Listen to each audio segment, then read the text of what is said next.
Hello, I'm Pamela Davis. Welcome to episode 164 of the Well Done Life podcast.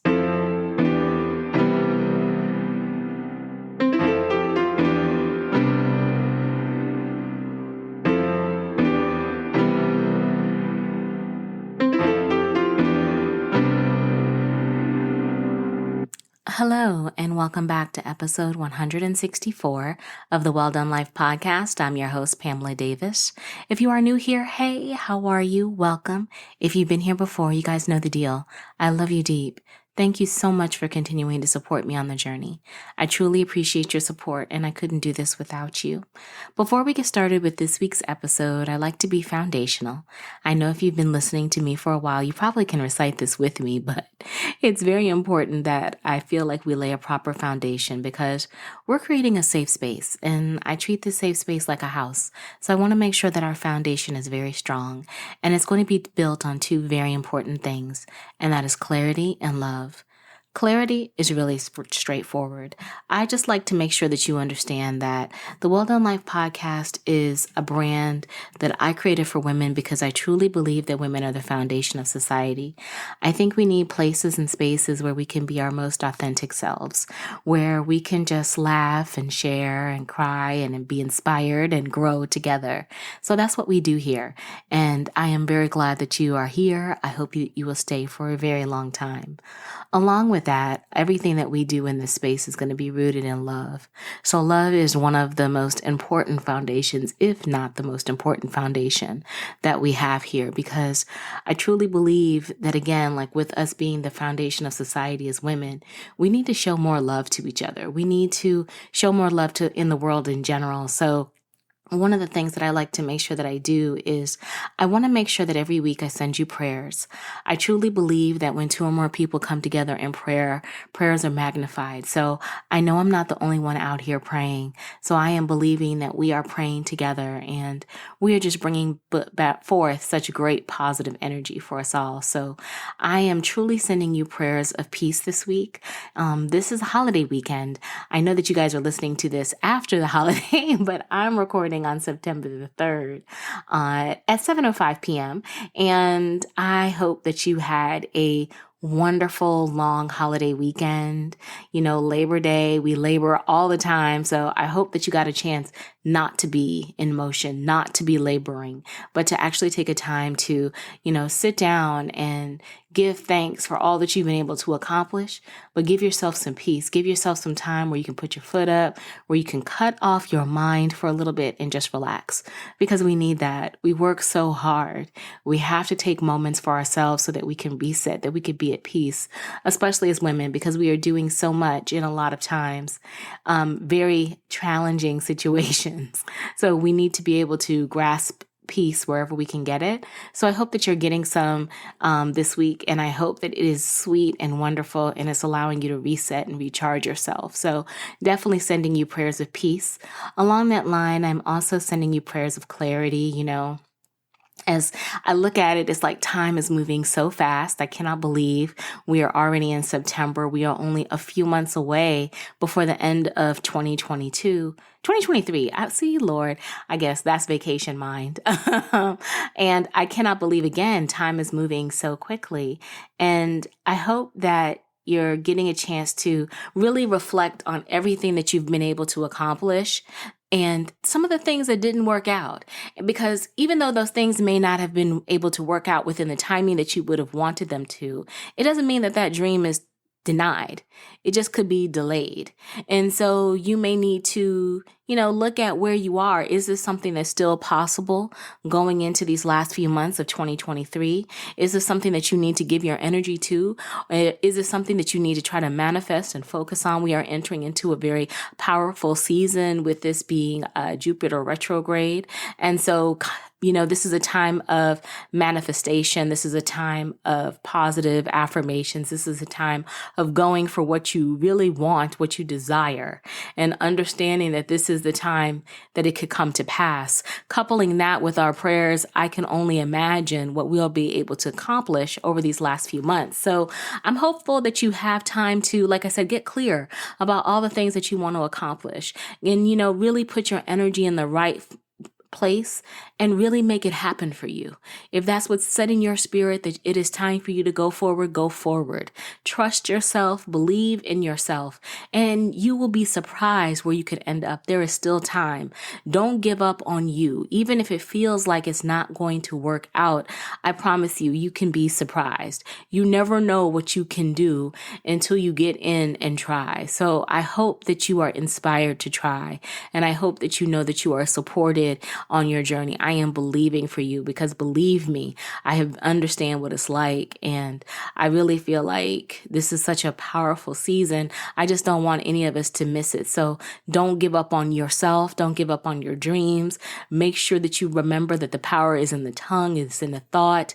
Be very clear about your prayers to God and manifest that and put the work in, and the abundance will surround you.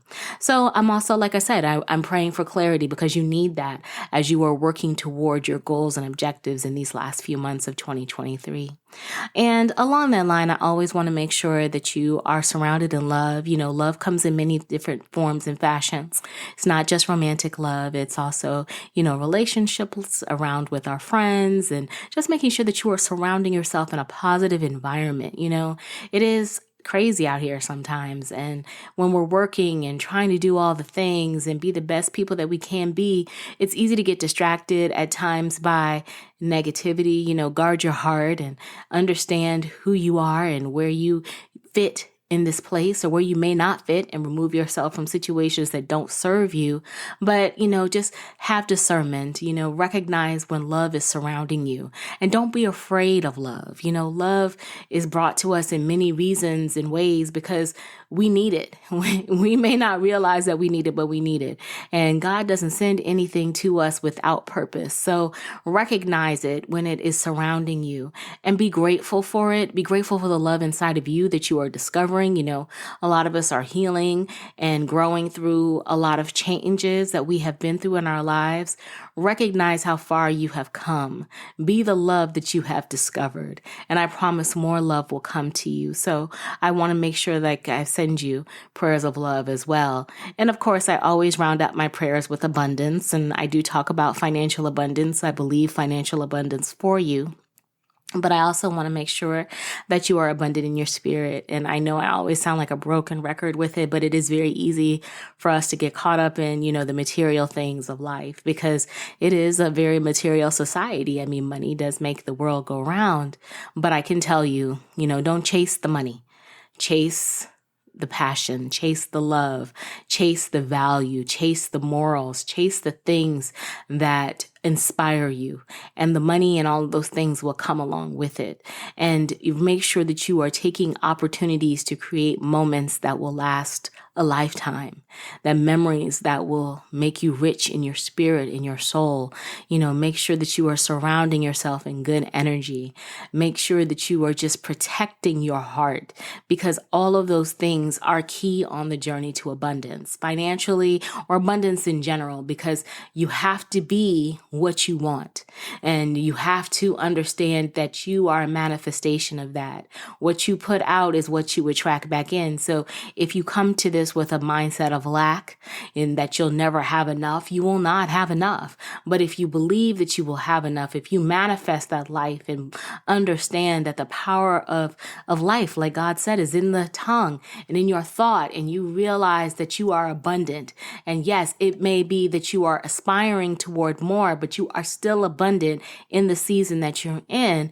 I promise God and the universe will rise up and give you that. So just kind of think about your relationship with money.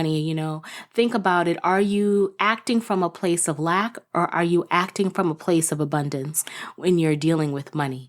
And make sure that you don't become a prisoner to money. Remember, money works for you. You don't work for money. And so you want to make sure that you are manifesting that energy out, that money is always around you. It's always surrounding you. You never go without.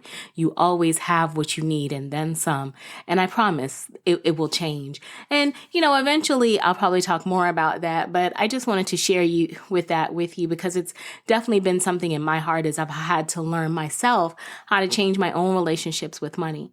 And it is something that has really served me well, having that spirit. And so I want to make sure that I'm aligning that with you so that you understand that that will help you. It is all about abundance on all levels, and creating that type of mindset will bring it into you. So those are my prayers for you this week. I hope you know that, again, that I love you deep and I truly, truly appreciate you. So like I said, I'm recording on Sunday, September 3rd at 7:13.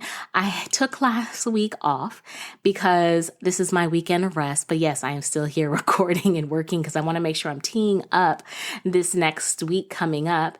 And I've been relaxing. I've been kind of chilling out. It has been really good. So that's why I said I hope you guys are coming off of the holiday feeling rested and relaxed and just really still feeling good about everything. But I want to thank everybody for their understanding of me taking this time. And yes, loving my charcuterie board. Yes, a good mini charcuterie board is powerful, as well as a wine spritzer doesn't hurt either. But, definitely it's just been about spending time with my family and just kind of dialing back into myself and just recognizing that in order for me to keep doing all the things that I wanted to do, I needed to make sure that I took some time to feed into me. So I want to thank you guys for your continued support when I take breaks, as well as for continuing to listen to Mindful, Balanced, and Free with Ms. Jaren Elise Turner. And she was an amazing conversationalist to talk about her journey as a Black yogi, as well as her being able to be her most actualized self in the boardroom, her books, and just her perspective on life. And I really hope that you found it inspirational, and I will make sure I have that episode linked. But this week I am back and I have another guest, and I'm very excited about sharing her with you. She reached out to me via social media. We had a great alignment call, and she is just an amazing mother. Her name is Shanera Williamson, and she is the host and founder of the Brown Mama Bear podcast. And so I'm not going to belabor the point because we are going to have a great conversation, I think, about what it means to be a brown mama bear and the challenges that many mothers face, especially of Black and brown children in this society. And this is an episode for all of the moms. Whether you've been a mom through your natural body or not, there still is a need for all of us to remember that children, as well as Black and brown parents, need places and spaces where we can, kind of talk about the challenges that you face, making sure that you're preparing your children for their place in society. And like I said, I'm not a mom by natural body. I definitely, though, do consider my senior and my sister to be my kids. I know that's very laughable, but it is very true because the senior is going on too. And I would think Tracy probably is more like teenage, college, we flip depending on how things go. But they have taught me so much about love and protection and just how you have to advocate and be willing to fight and be willing to find people who understand what your challenges that you're facing and can help maybe sometimes talk you into the places and spaces that you need in order to make sure that you are doing everything you can in the best way possible for your family. So I hope that you guys will grab a cup of tea, grab a water, wine, whatever floats your boat, and sit back and relax. And Shanera will be with you in 5, 4, 3, 2, 1. First of all, I just love your voice. Oh, thank you. To the Well Done podcast, I feel like I'm just at ease. And so the voice now, I'm like, thank you. I'm so glad I'm here. Thank you. I'm so glad I'm calming you. I feel like I would love to just introduce myself as a podcast host. That is the thing that I'm enjoying a lot right now. I am an empty nester, and a lot of what I'm doing is taking lessons learned from the 20 plus years of parenting and just trying to be a guide to other parents, especially in this area of helping our children navigate racial harm, racial incidents that could harm their identity as they're growing. And so I just think parents need to know that they're not alone. I totally agree. And when we had our conversation in the pre-call, I know we had a nice little discussion around how you got to be called Brown Mama Bear and how you accepted it. So I was going to say, I'd love you to share that with my audience because I really feel like that is a key part of how you got started on your journey. Oh, well, thank you so much. I hate labels.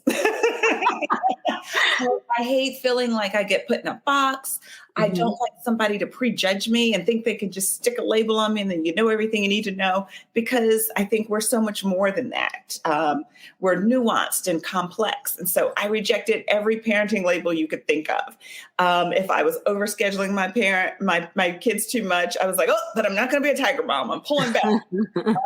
If I felt like there were times when I picked things up too much that they were forgetting, I don't want to be called a helicopter mom. So I hated all of those labels. During one of my daughter's extracurricular activities, there was some things going on. It's like mean girl type stuff in middle school that, you kind of can't always put your finger on it, but it didn't make me, it made me very uncomfortable in some other ways. And I felt like there was some underlying racial messages going on there, but it was the kind that you couldn't say definitively. Right. So I just went to the coach and was like, hey, these are some things that I'm seeing, and I'd love for you to be aware of it and intervene when necessary. And she said, oh, you're making too much of it. You're just a mama bear. Again, a label. Right. Right. And that tone, I'm sure you do not want to hear that label in that moment at all. Not at all. Not when I'm asking you to just do what you said you want to do, which is partner with me to make sure that my kids have what they need. And so I just felt completely marginalized. And so I rejected that. I was like, oh, I am not a mother bear. And a couple of weeks later, my husband and I were talking to one of his coworkers, and it was a man who was going into the Appalachian Mountains, and he was going to hike with his adult daughter on his vacation. Wow. And so it was like a long vacation. It was like 2 weeks. And he was like, I don't want to do anything on my 2-week break, but be in some air conditioning. True that. True that. Oh, and I was like, I'm just riveted. So I'm peppering him with so many questions. I just want to understand that. And the biggest thing for me is like, why would you not want to be in a Marriott nearby? And so I felt like this is a great time to just learn from somebody who's very different than me. And I loved everything he said. I was like, wow, that sounds great. That's not what I would do, but sounds great. Question: what do you do when you encounter a bear? If you're sleeping outside in a tent, and what do you do? Because that would freak me out. And he said, oh, Shanera, you don't need to be worried about bears. They're not predators. They're not coming after you. You only have a problem if you get in between a mama and her cub, and you could do that unknowingly. And I was like, I think that is what happened. Some little mean girls were getting in between me and my cub. Yep. The coach was not helping. And so now, and I don't just go around swiping at people, but I did know that I needed to intervene. And so from that moment on, I was like, I am a mama bear, but I'm not a mama bear about just any old thing. I'm about a mama bear about something that I think is going to injure their self-esteem, And so that's why I decided I'm a brown mama bear. That's what I am. I don't blame you. And I think it's a beautiful thing because I mean, as a Black woman, I'll be honest, a lot of our mamas, they are mama bears. They do not play. I know my mom does not play about us at all. So I can only imagine. I know you do not play about your baby either. Not play. No.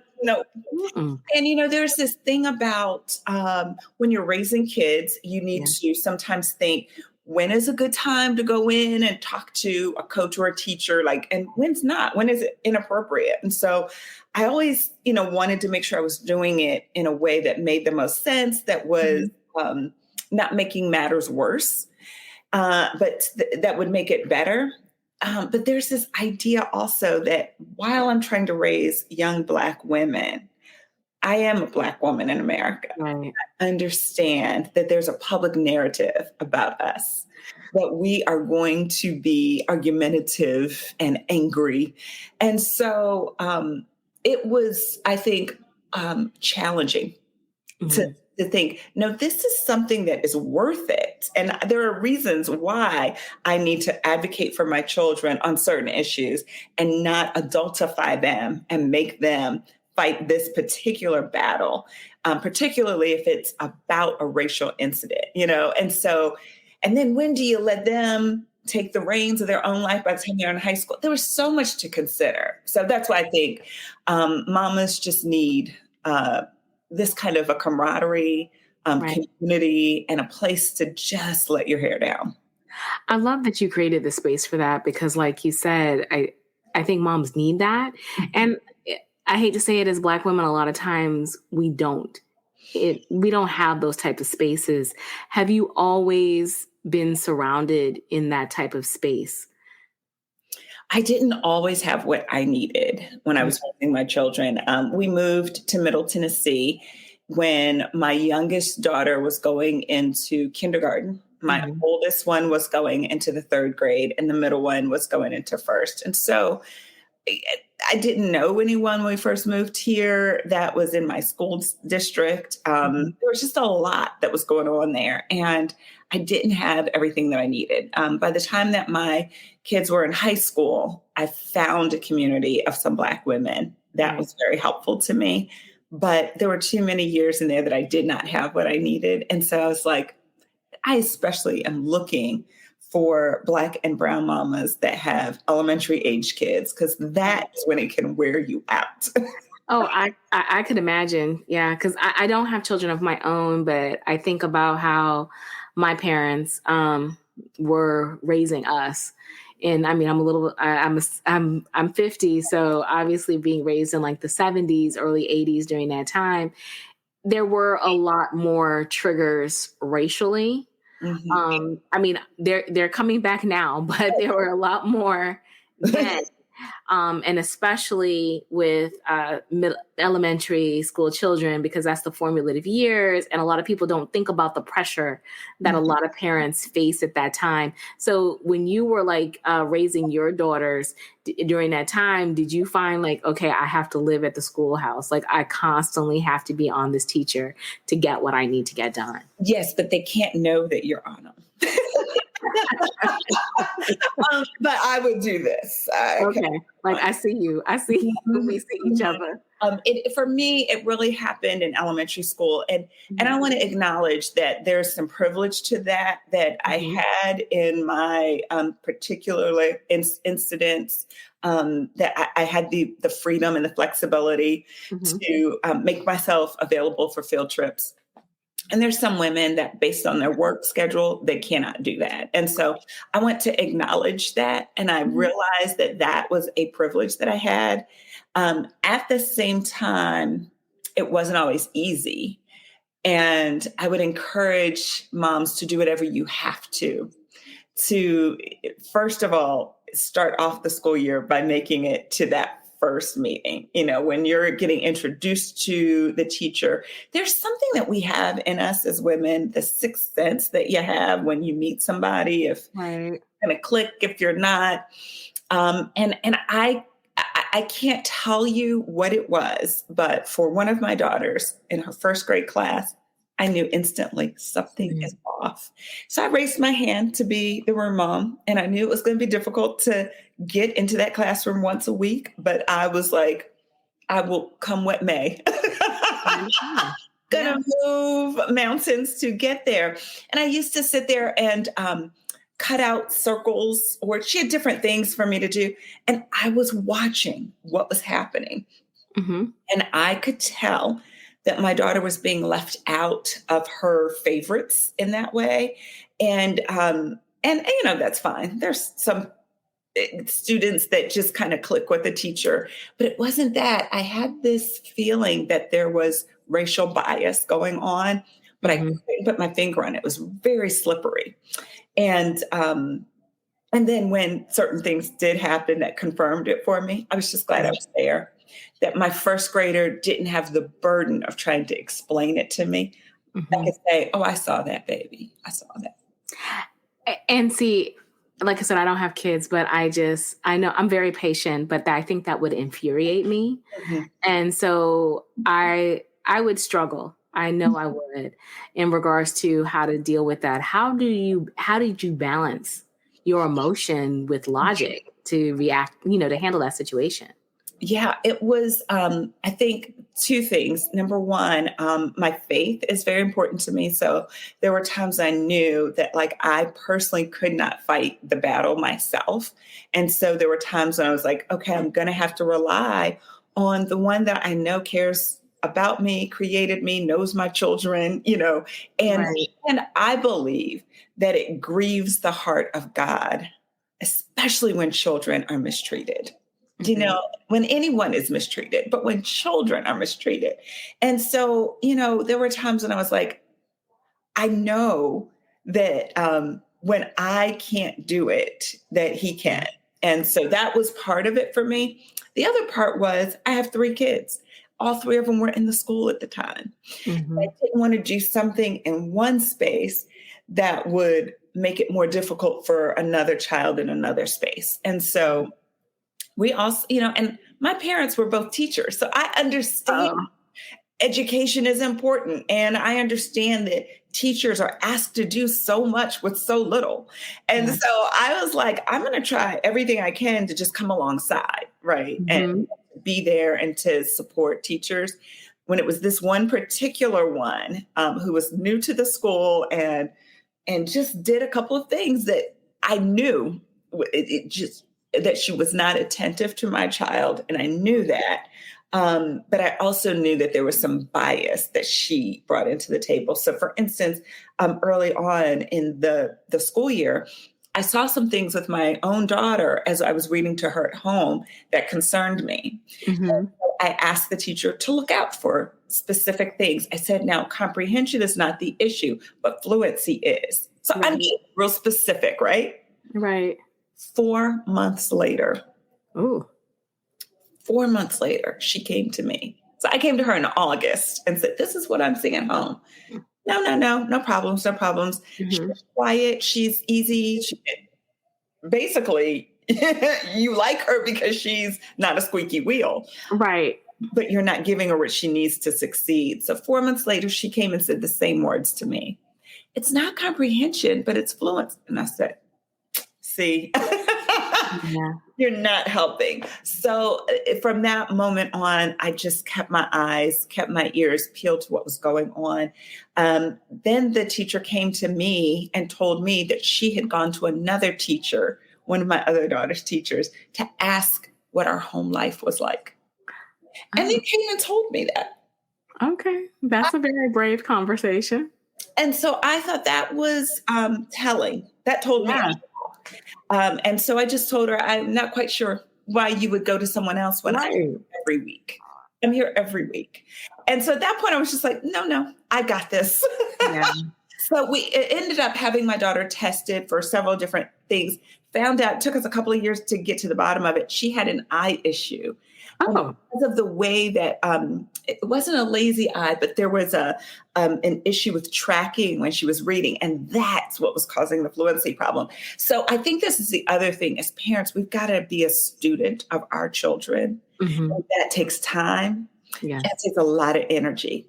And so because of that, that's why I wanted to create this space called Brown Mama Bear, because I Yeah. wanted to create a space that's safe for women to just breathe. Yeah. Yeah. Because it's a lot of responsibility trying to, because I'll be honest, brown mama bear, but you're an advocate. Yes. You're an advocate for your child. Absolutely. So one of the things we do is this calendar year, we've done an event every quarter. Okay. The last one we did, it was August 19th, and it was just called Hit the Reset Button. It's Okay. after summer's over and you're going into a new season. You need some things, some tools in place. And I have a friend who's a therapist who just did an amazing job of helping us care for ourselves. And so when women walked into the room, they got to see this beautiful environment that was set for them. And how many times does a Black woman Right. have somebody else prepare for her, like what's going on? Like we're the ones that's always doing for other people, especially as mothers. And so it just gives me joy to do that and to I love say, it. you just come. You don't have to do anything. You don't have to prepare anything. It is done for you. I love that. How long have you been doing brown mama bear? I started a year and a half ago. So, Okay. Yeah. And obviously, it sounds like you guys are growing and definitely evolving. I What am do you? shocked at how many downloads I'm getting. I'm just I shocked. love it. And What in the world from 25 different countries? I think that's beautiful. And that's exactly how it should be because, again, having those safe spaces where people can learn and just not feel judged and ask questions. I think that's a beautiful thing. What is one of the biggest things that you have learned by creating this space about yourself and Hmm. about how you want to operate in this journey? I think the biggest thing I learned is that the most difficult times and the most painful things that happened to our family as we were raising Black children who went to predominantly white schools, some of those hard lessons were not just for us. Mm, Pain wasn't just for us. okay. We grew from it. We learned from it. It stretched us. But now I get the chance to turn around to another mom whose kids are younger than mine. And I can say, hey, girl, guess what I learned? I Right. paid that tax. You don't have to do it. And, Um, and I just get to say, hey, up ahead, I'm a little further ahead of you. There's going to be a pothole. So I'm going to need you to swerve. Different in your car than it did in mine, but just so you know, there's something up right. ahead. So I think that's the biggest thing that I've learned, and I've been surprised by it Mhm. because difficult times cause us to grow. And I would love to just bubble wrap my children and make life easy for them. Right. That is not what is best for them. It actually takes effort for a moth to come out of a cocoon. And so if you try to do it for them, you actually could kill them. So they've got to struggle themselves. And so Right. it's been good for me to learn that I can't keep all the struggle away from them. But then there's some things that go beyond the pale of what's necessary. And that is when Brown Mama Bear steps in. Oh, absolutely. And I was going to say, with you creating the space and your children seeing that, how have they responded to you in the It's been space? so fun. Okay, so I have all 20 somethings. My youngest one just turned 20. Oh my goodness, she just turned 23. um, yes. Oh, no. Okay. So I'm sorry, No, 22. that's okay. 22, Okay. 22, yeah. I have a 22-year-old, a 24-year-old, and a 26-year-old. Wow. That's awesome. It's so fun. My oldest one is a history teacher. She teaches me some things now. Mhm. And she has been a student of what it takes to educate others well. So when she had to teach about the transatlantic slave trade to her high school students last year, she just did some internal work on herself first before she went in, so that she was able to talk about the material um, without it wrecking her emotionally. I was like, oh my goodness, I learned from that. Right. My middle daughter is a professional dancer, choreographer. She's gotten some really good big gigs that have happened to her recently. She was able to choreograph for something that happened at CMA Festival this year. I'm just watching her go for her dreams and do things that scare her. And I'm learning from that. Mm. And then my youngest daughter is a senior at Howard University. And Nice. she is just ready to she does the hard things sometimes. Mhm. And so she took a gap year before she went off to college. And she could have been in a place where she was like in an area that was a little easier. And Mhm. she chose to go out into a more remote village to do some work. And there was no running water. She had to use an outhouse. I mean, it was like, and I was like, Okay. wow. But she was like, if I'm going to do this, I want to do it well. And I want to learn everything I can learn. So why don't I go to the place that's going to challenge me the most? So I feel like I'm in the place where I'm learning from my children, and then to have them say that they're proud of me for doing something new feels really good. Oh, that's wonderful. And your children sound amazing. I was going to say, with them seeing that you in this way, What is one of the most impactful things that you have learned about parenting Black children, Black daughters Oh my on your journey? I would say the thing that I've learned the most that has impacted me is that they are resilient and they still deserve rest. Mm. So I feel like for a while, I was one of those parents that was kind of holding up this hoop and jump through this one. Oh, you're smart? Okay, then let's challenge ourselves with more AP classes. Come on, jump through this one. And by this point in life, I realized that sometimes we just asked them to be busy when Mm. we were trying to do all the things, get all the scholarship money you could get to go to college and da da da da da da. Da. And that was just pressure on them. Mm. When I think that all of the things that we wanted could have been accomplished when I also could realize that they deserve to have moments of rest, just like everyone else. Like we can push forward to a goal and then we can pause and recharge and take care of ourselves. So I wish I would have done more of that part of it. Mm-hmm. But I think my husband and I were kind of early on, just kind of pushed. Yeah. And I think that that is a generational thing, kind of like Mhm. what we talked a little about in our pre-call. You know, it's just we are our family's dreams on fire a lot of times. So we just like, you know, the pressure to just constantly be and go do. So it definitely produces beautiful things. But at the same time, when you look back on it, I think it's very honest to say, wow, it's like I should have just kind of let them be a little bit. Yes, yes. You know, a couple of years ago, I went to this event and Andrew Young was there. Okay. I have this fondness for Mhm. so many of those people who were close to Dr. King, especially, you know, that iconic picture of the ones who were on the balcony of the Lorraine Motel when he was Yeah. shot and killed. And, you know, it's like, when I saw him in person, I just thought, oh my goodness.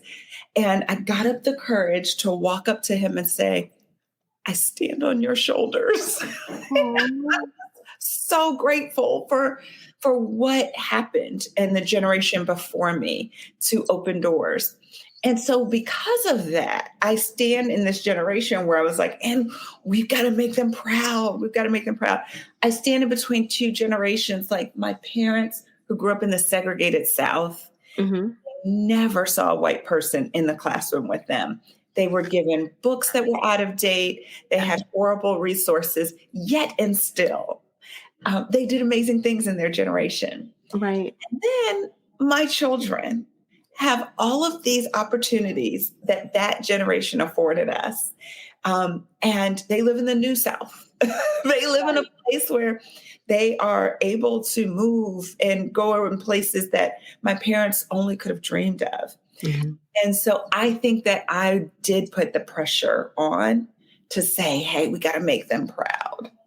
Absolutely. And I think, again, like I said, I think that's the natural course of it because Yeah. of the generation that we're in. That was, you know, our parents coming out of that and trying to make sure that their children were set up. Because I do feel like our generation was the Gen X, you know, the Gen X, we were Yes. built resilient. We were built tough. Latchkey kids. Yeah, Yes. latchkey children, like we had to get it. And that's what it is. But now, like you said, your children, you still inspire that in them, but you do see the opportunity of rest. You do see the opportunity of actually enjoying the moment. And Yes. I love that because I think that that is also a perception that a lot of people have about, you know, Black women as mothers. They don't realize that, yes, we do push our children hard, but we also want them to rest. We want them to enjoy, to be children. Not Yes. everybody's out here trying to make their kid be an adult. Yes. Yes. Yes. Absolutely. With that, I was going to say, you give so much of yourself to this. How are you nourishing you? Mm, what a great question. Well, I would say this last event that we just had challenged me to make sure that I'm continually doing that for myself. So we use the word reset as just the theme for what we wanted to do in this last event. And the woman who spoke made an acronym, and the R was reflection. And when she talks about reflection, she was like, literally, look at your reflection in the mirror sometimes. Spend some time with just yourself. And that's what I think I'm learning to do. And so I am just committed to making time for myself like that. And it's a little bit easier now because I'm an empty nester. Right. I'm not carting people around anymore in a van. And for the most part, they don't even live here anymore. I've got two that live in DC, one that lives in Atlanta, and I'm in Nashville. So it's just easy for me to find time to myself. So I don't want to make anyone feel like they're not doing enough if they're in a different season of life. But in this season of life, for me, what it looks like is taking time to reflect. So I'm journaling more than I've ever done before. And I'm spending alone time. Whereas before I would say, I didn't even think I needed alone time. Really? You didn't think you needed it at all? Oh my gosh. I'm a high extrovert. And so I get recharged by being around people. Right. Didn't realize how much I actually need to be alone as well, even as a high extrovert. Wow. That's amazing. Cause I think taking that time is like critical. I'm like like I balance. I'm more introverted now, they say, which I do tend to believe, but you're right. Just finding that time and feeding off. That's great that you're doing that. And definitely I love that you're journaling and finding time for you. Did you ever at some point, because I know this happens a lot with moms as well, did you feel guilty, even though the kids are out of the house? Yes. Guilt is just something baked into it. Yeah. We've got to fight against. Felt guilty for not doing enough, guilty for doing too much. I was going to say, it's like guilt just seems to go with anyone who takes care of somebody, just guilt. Yes. And am I doing enough? Have I done everything that I could for them? I remember when my first one went off to college, I want to say like the week before, I was like, did I teach her how it's every 6 months you need to have your teeth cleaned? It was like things like that. That was like, have I? Did I? Did she know this? So yeah. Oh no, I would, and I'm so glad that you brought that up because I was going to say I have friends who are essentially empty nesters, but like their children are in college or just trying to find their way, and I do see where you're still connected to that child. Like you can't let it go. So that's why I was like wondering, how are you prioritizing your time? Like, are you and your girls talking like 2 or 3 times a day, trying to make sure I just don't talk to anybody 2 or 3 times a day. I wouldn't even talk to my husband that much, but I don't. I don't do that. But that's just because it's my personality, not so much that I would. No. But I think I do stay in touch with them regularly. We talk several times a week. Not a day. And I think it's really important that even though we do talk, it's different. And so I say I'm an empty nester, but I was talking to one of my girlfriends recently. I was like, is the nest ever empty? Right. Because I'm not done. Yeah. I'm not done. I carry them with me all the time. Yeah. So one of my daughters who lives in Atlanta was having car trouble. Girl, it was like, and just wondering because she has the way her job works. She was flying out late at night, and then her car broke down when she flew back in town and had to get an Uber. Like that emotional energy for me. I'd rather just be running them around, I'd rather be changing diapers again. So worrying about the well-being of these adult women out in the streets is still a lot. Oh, I'm sure. I was going to say my mom is 76 and she lives with me and I'm 50 and she can't, I can't go to the mailbox. Where are you going? What you doing? Don't you get in your 50s? I love it. I do. 50 is fun. Love it. 50 is fun. I tell everyone that I feel freer and I feel more of the desire to be free. So I can only imagine if I Mm. had daughters or children in general, how I would feel being at this age, watching them thrive and flourish. So it must be a beautiful feeling for you. I was going to say, do you feel like at this point, if you could teach them one other thing, what would you teach them? I would teach them to listen more to their own hunches on things. Mhm. I think that there were times when I maybe didn't lean into that enough and talk about uh, even the time that I told you about, and I got that sixth sense about that one teacher. I wish I would have spent more time explaining what that felt like so that Mhm. they would trust the hunches that they get themselves. I believe it's something that God put in us as women. Absolutely.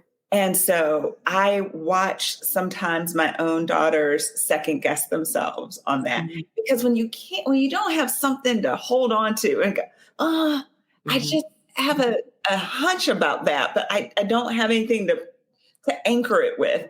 It's Right. easy to just, think, oh, I'm overblowing this one. So I would probably, if I could teach them anything, I would say, let's lean into that a little more.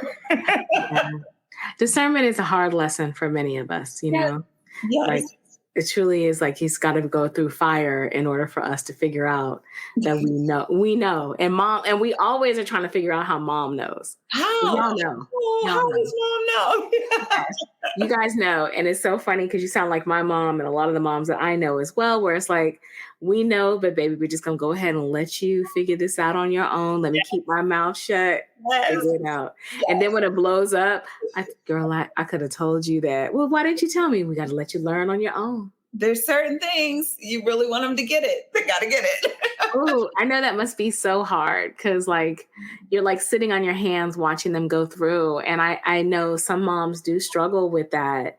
Have you ever felt like that wasn't the right approach, or has it always kind of worked out? Like it'll be all right. Well, I think for me, I'm realizing that I didn't want to be overbearing in their life. Mhm. So when they were transitioning into leaving our home, it Mhm. really meant taking a step back Yeah.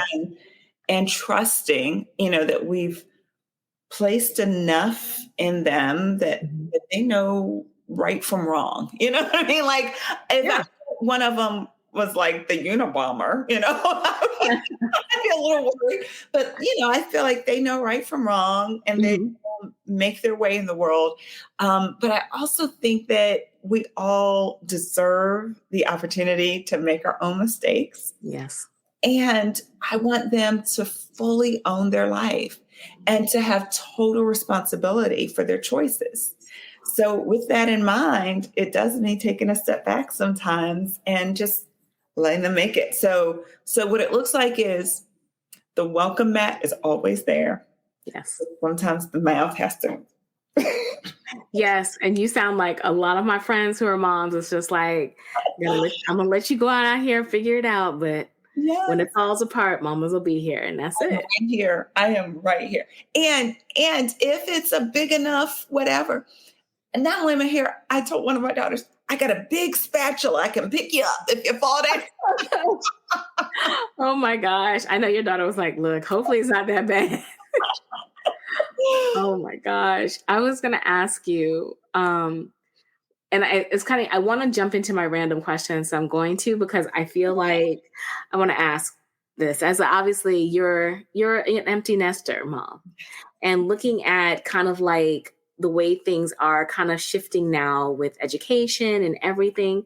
What is one thing that you would tell a mom that they need to be really diligent about right now? I am so worried about that. Like this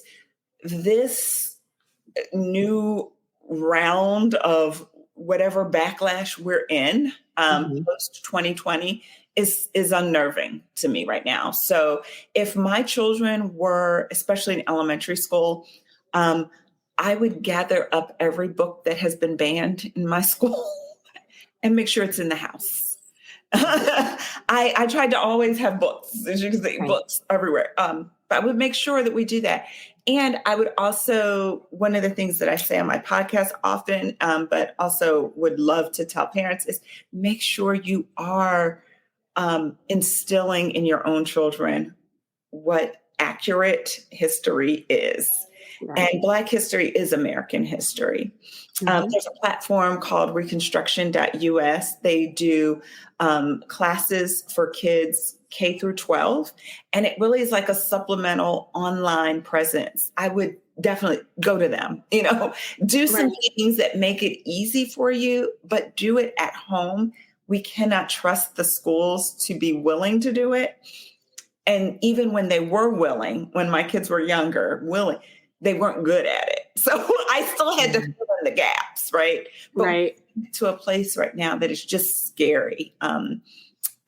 When books get banned that are the story of Ruby Bridges, who helped integrate schools, that is scary. Ruby Bridges is still alive. She's the same age as Jerry Seinfeld.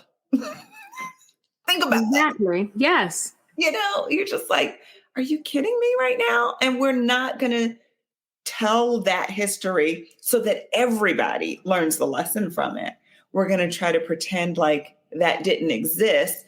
And somehow we're being called hateful or anti-American by just wanting to make sure the next generation learns the lessons. Yeah. And that's crazy to me as well. Kind of like we were talking about too in our pre-call, it's just like you have to instill in your children that foundation. I know I that's how I grew up. I mean, I was in the 70s when I went to school. All I heard about was George Washington Carver and the peanut. And so my parents made it their mission, like, no. There's a whole host of history that you need to be exposed to. So I agree. I feel like you have to get all those books. You have to have those conversations. As parents, we need to make sure that our stories don't die. Yes.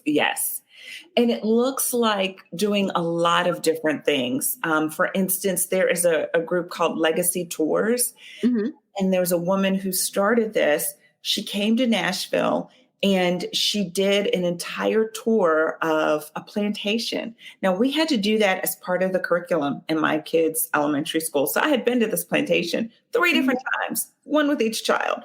And the stories are always centered around the plantation owner. Well, when this Black woman, Legacy Tourist, came to town, she made sure that the docents did the entire presentation from the point of view of enslaved people. I had been there 3 times. I heard stories I had never heard before. I'm sure. So it's good for us to have those kinds of stories. And the docents had to do more work to go to the 1860 census to get the names of the people who worked that plantation. But it was worth it. It was worth it because then we can say, these are people whose humanity wasn't respected when they were living, but we're going to respect it now that they're gone.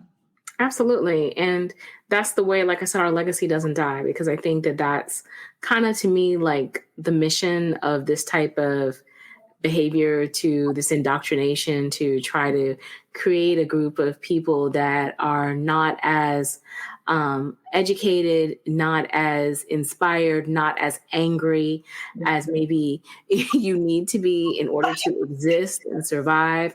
And we definitely don't want that with our children. So I totally agree with that. I was going to ask along that line, like, what are you currently, obviously with the podcast, are there any other events or anything else that you're working on? Because I can hear more. I'm sure there's got to be tons of conversation coming around this type of thing. I'm so excited. This weekend, I am taking a trip to DC. Okay, so my daughters live there, so that's all. Okay. But it's the 60th anniversary of the March on Washington. Yeah. I am going to just be inspired. Like, I want to be in the same space with those people that I feel like Andrew Young, that I feel like I stand on your shoulders. I'm grateful for what you did. But I also want to recognize that the work is not done. And so I'm just looking for inspiration of just being in that space. And I'm not sure what's going to happen, but I want to mark that it was 60 years since Dr. King stood on the steps of the Lincoln Memorial, and people of many nationalities came together to say that this issue of civil rights needs our attention and laws need to be changed. Like that's what happened as a result of that. And so now we have people who are trying to tell us that we need to go back in time. Right. That somehow America was better in years before than they are currently or will be in the future. And I just believe our best days are ahead of us, not behind us. When I look behind us, there's evidence that we were not very inclusive and that there was discrimination that all of us should be upset about. And so our best days are in front of us, not behind us. So I'm looking forward to that event and just to see what is going to get stirred up in me as a result of going. Well, I definitely am excited to see what comes of it. And I definitely look forward to having more conversations with you around it because unfortunately, this is something that we have to start talking about more and putting, truth to power and using our platforms to have these kind of conversations. And even if you're listening and you're not a Black and brown mama, you still can be an ally. And allyship is not just acknowledging words or listening, but really thinking about and advocating for these works within your school system. So I'm hopeful that this conversation can inspire whoever listens, whoever's a parent or not, because censorship for all of us, civil rights, marginalization for one of us, it affects everyone. Like this is not a one group issue. Believe me, they won't stop with us. Exactly. And I think it harmed white children to also be in a position where they're not learning about our past. I think it really harms them for sure. Agreed. So I think also I've been shocked at how many white women have told me that they listen to my podcast. I make it as a Black woman talking to Black women, and a woman who I've recently become friends with, who is a listener. She DM'd me. We had coffee. It was wonderful. One of the things that I said to her was, "Do you know that I didn't have you in mind necessarily when I was doing it?" She goes, "Yes, and that's why I love it, because I need to learn." Yeah. And she was like, "Please know that I'm not asking you to change anything at all. I'm not even asking that. I'm just saying, I want you to know that I listen." And so I think that's what is really powerful for allies to understand, that we should not have to alter and change what we're doing as Black people when we're talking with one another and when we are bringing up issues. But if they want to do some work on their own, to learn the things that they didn't learn and not put that burden on us to teach them, that is extremely helpful. But this particular new friend of mine also gave me such a gift to say, I also realize that as you are talking to other Black women, it's just a privilege for me to watch that be centered and for me to just take a seat up in the balcony and listen. I love that, because I think that's a really key part of allyship that we don't talk about. Sometimes you just need to have a seat, listen, and then you'll know when it's time to jump in. Yes. We'll let you know. Hard enough for us to trust that our allies will have our back. Absolutely. We have the option to cut and run at any point. I don't have that option, and so there's a trust issue there. And so it was just she made it easy to trust me. Yes. And I love that. And I know that won't always be the norm, but I'm hopeful that outweighs any negativity that you may encounter on the journey, because it's really not about that. I mean, Black mothers to me are like, we're not a monolith. Black mamas, Black people, like in general, just not a monolith. Every mother is I learned that at Howard University. I went to a historically Black college to find out that we are not the same. We are not. Like, all of us are not the same. We are super different. But I think that it's good that you have your group, because again, it shows the depths that a Black mother pours into their child and how focused Black mothers are from birth all the way through. Like I said, I'm 50 and she's still crazy about every move I make. You know what I mean? Girl, it's extra work. Let me tell you, it is extra work we do, but it is worth it to make sure that we're giving the next generation all that they need. Yes. And I'm so glad that you are doing the work. So as I wrap up, I like to ask a few fun little questions because I'm just curious. First question, what is something that brought you joy today? Oh my gosh. So I had this opportunity to sit with somebody and listen to a presentation of, an opportunity that might happen, might not. Okay. And for me, I felt like the fact that I get to choose how I'm going to spend my time, what I'm going to put my hands to, it gave me so much joy that there are generations that have gone before me that just had to take an opportunity because they needed it. And I can't even explain. I was singing India Ari's song in my head, I Choose. Aww, is that one of your favorite songs? She's one of my favorite people. Yeah. Yeah. I love that. Yeah. And I'm so excited for this opportunity for you. I definitely send you as much love, light, and energy on that as possible. Thank you. What is one thing that you would want my audience, that you would actually, let me phrase that, not just my audience, that you would want my audience, that you would want Black and brown mamas to know about you that you have not already said on this episode? Oh, wow. What would I want them to know about me that I have not already said? Mm-hmm. I haven't already said this, but I love being a cheerleader. Mm. I was a cheerleader in high school. And let me tell you, our team was not good. That's okay. My high school that's not winning. You have to just enjoy the process. Right. And so it doesn't matter if you're winning or not. If you feel like you're taking 2 steps backward, or you're like, I'm trying to figure this mother thing out. If you come to Brown Mama Bear Podcast, if you come to any of our events, if you follow me on Instagram, I'm cheering for you. I'm cheering for you. So yeah, that's what I haven't said yet is that I am a cheerleader. I love that because I think Black and brown mamas need a cheerleader. They need to know that there is somebody out here rah for you. There's something about that though that sometimes I'm ashamed of, that I'm so giddy.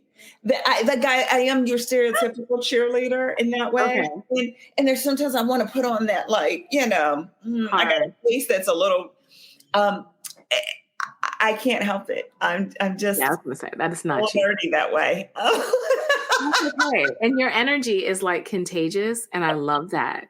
Because, hey, we don't always want to be hard. We want to, we love to smile, laugh, and giddy. So it's just warm and inviting. So I love that. I wish I could be hard. No, you don't. No, you don't. That's why you look young, because you're not hard. Okay. So let it go. Okay, another song coming to mind. I love music. Okay. Lauryn Hill song, Don't Be a Hard Rock When You Really Are a Gem. Yes. Yes. Yes. Quintessential Lauryn. Yes. Totally agree with that. Hard rock. Yes. And now that we're kind of talking about it, you do look a little like her. You do. And you guys will see it obviously in the profile picture, but I do. I feel like you look a little like Lauryn. She's beautiful. That's a beautiful. Oh my gosh. Okay. That's what brought me joy today. You just gave me a great compliment. Oh, thank you. Yes. You're beautiful. So I couldn't help it because I was like, she looks like somebody. And then when you said that, I'm like, I always get that. I get that I look familiar and people think that I'm somebody else. And then when Girlfriends was out, everyone thought I looked like Tony Childs. So I'm yes. Now that's another one too. Yes. Jill Marie Jones. Yes. She's a baddie. She is a baddie. God bless. Yes. So you guys will see all of this when you see our image photos. You can see how beautiful Shanera is. So ma'am, how can we support you? Where can we find you? Tell us all the deets. And guys, don't stress. I'm going to put everything in the show notes. Oh, thank you so much. Well, my website is brownmamabear.com. You can go to Brown Mama Bear, see more about what's going on, who I am, what I'm about. You can also please follow me on Instagram. It's Brown Mama Bear Podcast on Instagram. I am just having a ball on Instagram right now. And I don't do much on Facebook or other platforms. I mean, it's linked up, so you'll see it. But I love hanging out on Instagram. So just follow me there. Oh, I good. would love to just connect with people. Oh, yeah, I will definitely, because I'm a big Instagram person too. So I will, like I said, make sure we have all of Shanera's information in the show notes. And I definitely want to thank you for taking the time to talk with me about Brown Mama Bear. And I definitely want to continue to support if there's anything that we can do. This is a community. And I'm so excited that we got a chance to have this conversation. So thank you. Thank you so much for having me. This has been such a treat. Oh, good. It's my pleasure. And so, guys, I will have all of Shanera's information in the show notes. And I hope you all have an amazing rest of the week and weekend, and take care of yourselves and each other. And Shanera, thank you again for coming and taking your time. I really appreciate you as well. Thank you. I appreciate you. You're welcome. And I'll talk to you guys later.